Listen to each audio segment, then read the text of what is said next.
Well, hey guys, April has come and gone, and in this video, I'm gonna share with you all of my favorites from the month of April. Y'all seem to enjoy these, and as a reminder, I have them all saved in a playlist called Favorites if you wanna go back and check out my prior favorites and a few fails from each month.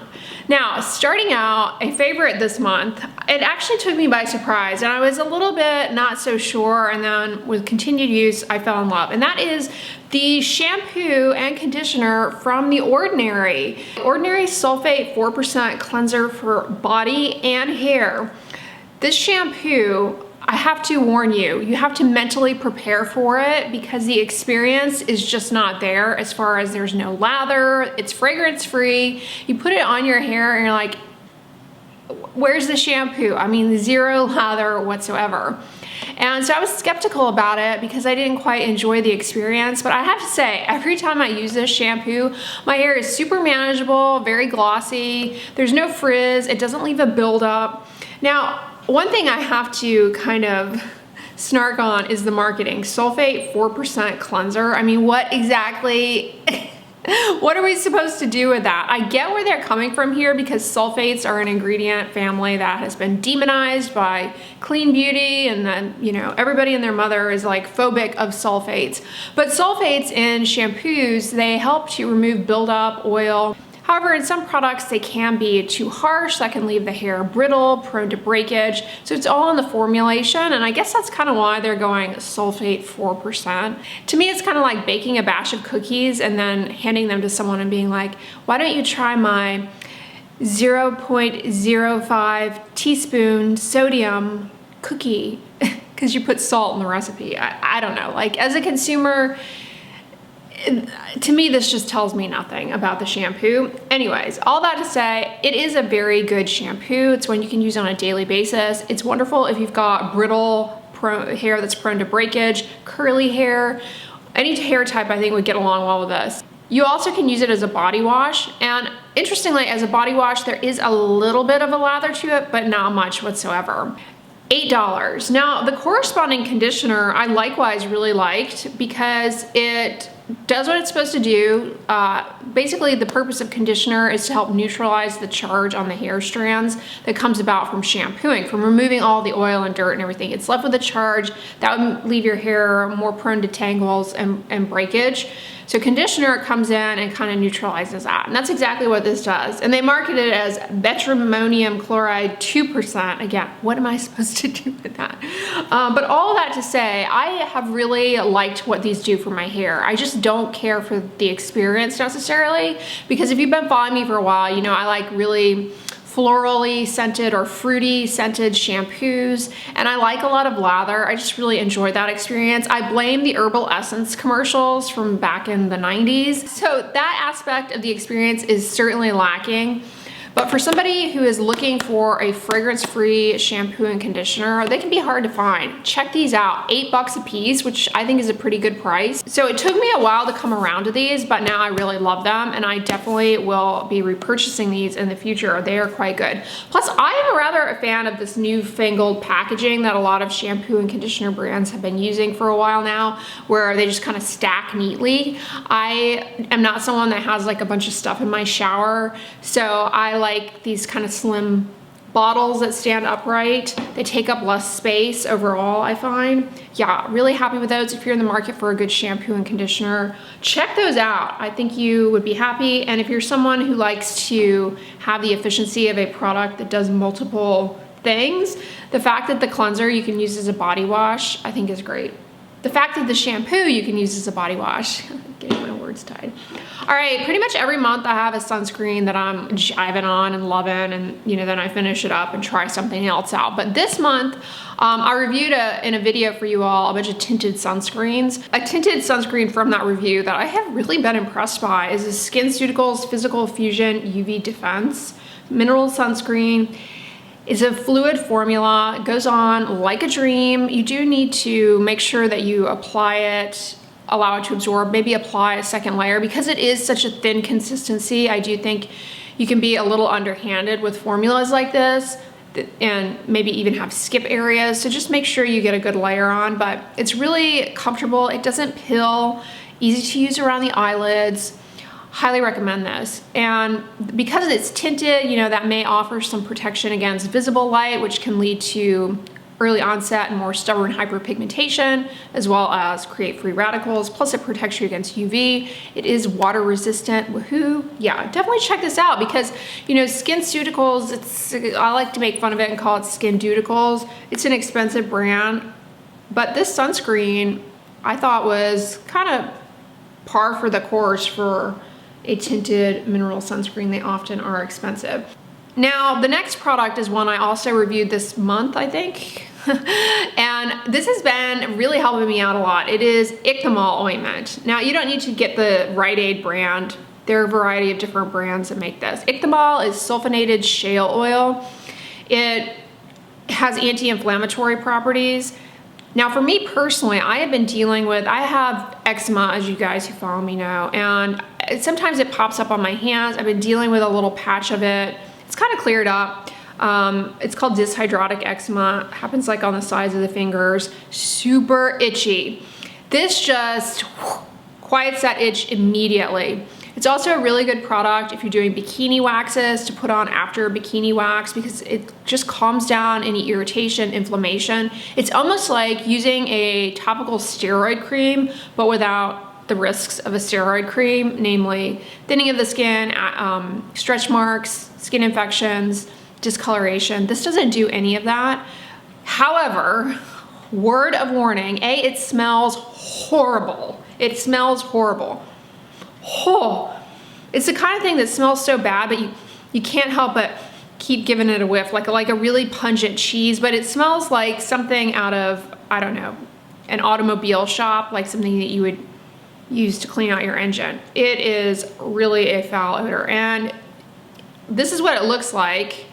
So it does leave stains behind, another word of warning. But man, if you were in the throes of something really, really itchy, just put a little spot of this on, quiet it really fast. Especially mosquito bites, wonderful for that. It just has like a soothing, I mean, this is, when you say the word salve, this is what comes to mind. It is exactly that. Soothing, anti-inflammatory, just very therapeutic. Highly recommend this to have in your first aid kit, especially with summer. Like, I think you will find it to be highly useful. All right, in last month's favorites video, I said I had a mascara I was trying out and really liking. Those of you who follow me in the vlogs, you know it's this Ichthammol Open Up mascara. I found this on Amazon because I spend way too much time when I want to procrastinate. I'll just go on Amazon and scroll. It's kind of like you guys know I like wandering through stores. I find it relaxing. I'm not necessarily a big shopper, but when I'm trying to procrastinate at home, I will automatically go onto Amazon and kind of do the same thing, just window shop from my computer screen. But I always like trying out new mascara, so I discovered this one at Ichthammol, and it is a dual-headed, anyways, it is a mascara that has a brush for your top lashes that I rather like. It curls, it lengthens, and it has a little mini brush for your bottom lashes, which I don't typically use mascara on my bottom lashes because I don't like the fallout. But since I've gotten this, I've been doing it, and I think it really opens the eyes up quite a bit. One thing I will say about this product is that the mascara wand for the top, I think this part needs to be longer because you do end up hitting your brow bone area and getting flecks really easily. That is my one gripe with this, but you probably have had that happen with other mascaras before, and if you have, you know, you just let it dry on there and then it flecks off really easily, but it can be annoying if you're in a hurry and you've got mascara all over the place. Other than that, I really like this. It stays in place really well and it doesn't clump. It nicely elongates, gives a little bit of curl and lift. And the bottom wand really allows you to lengthen the bottom lashes and really open the eye up. Whereas a regular mascara wand, I feel like it's just too bulky for the lower lashes. This really addresses that quite nicely. So those are the like beauty and skincare type products that I've been loving this month. Oh, one thing I forgot to bring out here. Let me pause the video and I'll be right back. Now that it's spring, probably getting warmer wherever you are, this is not new, but I'm wearing it again because it's warmer, and I definitely want to shout it out to you guys. It's these denim shorts from Amazon. I have this pair here in black, and I'm currently wearing a pair that are denim. Now, these, highly suggest checking out if you are in the market for denim shorts. I have had these for over a year, and because it's warm here most of the year anyways, you can pretty much always get away with wearing shorts. I wear these a lot. I wear them and I wash them a lot, and they have held up, and they have gotten to the point where I just could live in these. I wear them around the house, out to run errands, so comfortable. And these kind of shorts, I've noticed, are really expensive. So if you were in the market for some, definitely try these from Amazon. Really love them. And the fringe, when you first get them, is a lot more fringy. It's a greater fringe, but as you wash them, the fringe does eventually kind of shrink up in the dryer, and they're really soft. They wear in really well. So I wanted to recommend those. I have the denim, black, and then I also have them in white, and I wear all three of them like a ton. Now, I always drop my keys, and I saw people talking about these Oventure rings. I think they were in Oprah's favorite things a while ago, and now they're in my favorites, haha. But I went ahead and bought one, and I just love this thing because it's basically like a bracelet that you put your keys on. It's silicone. I think they make them in other materials as well, but I just got this one, and it's really just nice. You can even like kind of loop it onto your purse strap. That way you don't drop your keys. And if you want, it's got this nice hook here that you could take the ring off if you wanted to. Oventure, really nice quality. I have really been happy with this, and they make them in a variety of different colors. I think this would make a great gift, but I've really been happy with this over the past month. So I wanted to share that with you guys. Now, as far as media, I did watch a few movies this past month. I watched, let me see, I wrote them down here, because you guys know I'm really bad with remembering titles. The Secret Life of the Cruise. This is a documentary on Amazon Prime about this cruise ship and all the inner workings. It sounds boring, but it is fascinating. I know a lot of people are put off by cruising. It's like not the best necessarily for the environment, I've heard.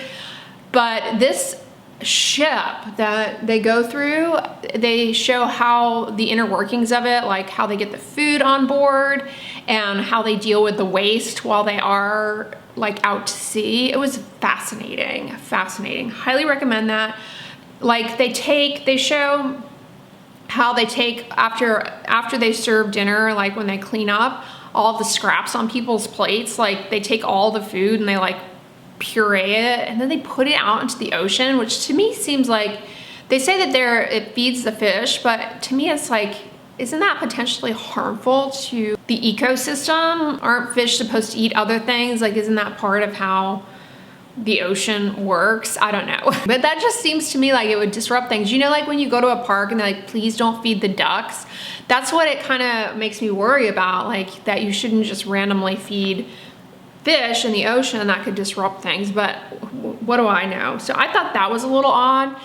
Yeah, and they show how they handle all the human waste on board, which it's a process. But the engineering behind this ship, I thought it was really interesting to learn about. So that was really good. And then I watched this movie on Amazon Prime called Cash Back that I loved. It's a British movie. It's kind of an art house type style video. It's actually about an art student who breaks up with his girlfriend. She's horrible, and she's really mean to him when they break up. And it's kind of odd. He works in this grocery store, and the different people, like his coworkers, they're something else. So it's entertaining from that perspective. And he is struggling with insomnia, so he kind of is just like going through life like in a fog. Now, a word of warning, there is a ton of nudity in this movie. So if you like have kids or whatever, or you just are not like very find nudity off-putting, you're not gonna wanna watch this. There are a lot of naked women in this movie, but it is very funny and it's good. I really enjoyed it. If you like British humor, check it out. It was really good, I enjoyed it. And then I listened on audiobook to a book called Drinking a Love Story by Carolyn Knapp. It's a story, a memoir of an alcoholic and an alcoholic woman, and just kind of how insidiously her alcoholism developed, with just like as a little thing here and there, other things that she struggled with emotionally throughout her life, and then her path to sobriety. And I found it very eye-opening in the end, like something that I just never thought of because I've never dealt with that. But you know, a lot of people obviously use alcohol and other drugs to numb other emotions. So part of the pain of going through sobriety is like all of those bad experiences and things that you have been silencing with drugs and alcohol, they suddenly just like all come to the surface, and you have to deal with all of these feelings all at once. And I never really even thought about that, honestly. I knew that physically it was very hard, and I know like emotionally it's hard, but that really just gave me another little piece of insight into the challenge, the difficulty of going through that. So I thought it was really good. I mentioned this in vlogs, but I do feel like there's this bizarre like wine culture, around mommy wine culture, that is glorified on social media. And don't get me wrong, while I don't drink alcohol, I have no problem with people drinking alcohol and enjoying it. But I do see a lot of perpetuation of like drinking wine to deal with just being a mother, drinking wine to unwind, drinking wine to deal with, you know, having to do this, to having to do that. And that's getting into dangerous territory. And so I think, you know, a lot of people, I think a lot of people have in their mind what an alcoholic looks like, but they're missing a big picture of what a lot of alcoholics actually look like. And many people go through life heavily dependent on alcohol. And for all intents and purposes, they're very productive in their job. They're very functional, you know, show up on time. You don't even know that they are dealing with this. They become very good at hiding it. And this book really shows that. So I highly recommend it. I did the audiobook. I did it via audiobook, and the reader was excellent. Very kind of soothing voice. So that was what I consumed this month, you guys. It was a month that flew by. I just felt like blinked and it was over. Summer's gonna be here soon. Anyways, y'all, let me know in the comments what you've been enjoying this month. And if you like this video, give it a thumbs up, share it with your friends. And as always, don't forget, sunscreen and subscribe. I'll talk to you guys tomorrow. Bye.